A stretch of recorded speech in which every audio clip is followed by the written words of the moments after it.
And the other thing that I have also noticed is the amount of signal to noise ratio that big companies have versus small companies. Because when you are a small company, you actually have those true believers in your product who are actually using it and giving you constant feedback.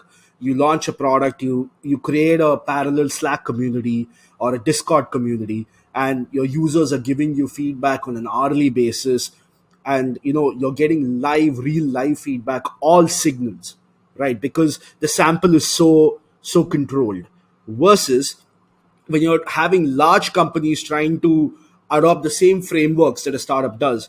Now, because IBM, let's say, has, for example, 1 million customers, how do they even distinguish what the signal and the noise are? How do they even know today who their core customers are, or what is the value that their customers are actually finding in the products and services that they're building? So what is your take on this sort of dichotomy that you see between large and small companies in terms of how users give them the data that allows them to build the right products for them? So the way big companies innovate is they have lots and lots of discussions, lots and lots of meetings, board meetings, discussion, until at one point in time, because you have so many people, you're never going to have consensus. It's impossible. The more people you have, the more different views you have, until somebody more powerful, generally, smacks the table and said, this is what we're doing. And then they put all their resources in. So they go very slow until somebody decides, and you put all your resources in. When you put all your resources in, you're not trying to get signals from the market, whether they like it or not, whether you should invest more. Then it's about you're off to the races, and you're going to race as fast as you can. So many companies don't even do the process that you described of trying to understand whether you have product market fit, whether you should invest in this, whether you should pivot, move to another offering, change the offering, all of these things. You're getting data from the customers, but what big companies use from this data is much more validation and figuring out how to charge more money and from whom to charge more money. Instead of, do my customers really like and value my product, right? So this is where there's a big shift. Startups, their view is we need to create a very high value creating product, something that customers love. Why? Because if we do that, one day we might extract a portion of this big value, we might extract a portion and capture some of this value for us. Big companies are always thinking about how do we maximize the amount of value we extract from customers.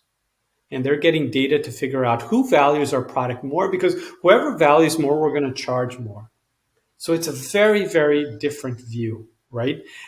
Big companies, if you ask them, they say, what's the most important, element of your business? They'll say some resource, like the number of stores we have, the number of branches, the number of cell phone towers that we have.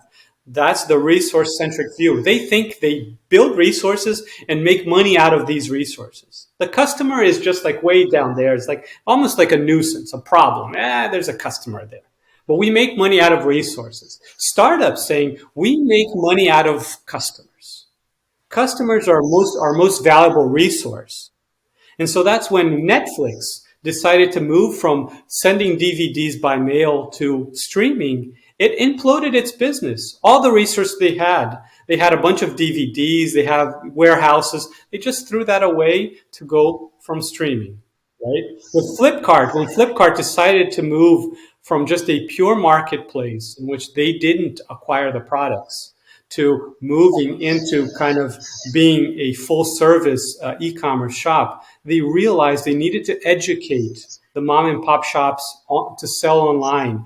And until they educated that, which is the investment in their customers, they needed to buy these products and ship it to consumers, because consumers were having a very bad experience. They were getting delayed products, broken products, all of these things, and it was imploding Flipkart. So they needed to shift away and saying, who are our customers and how can we create value for them such that in the future we can capture value from them?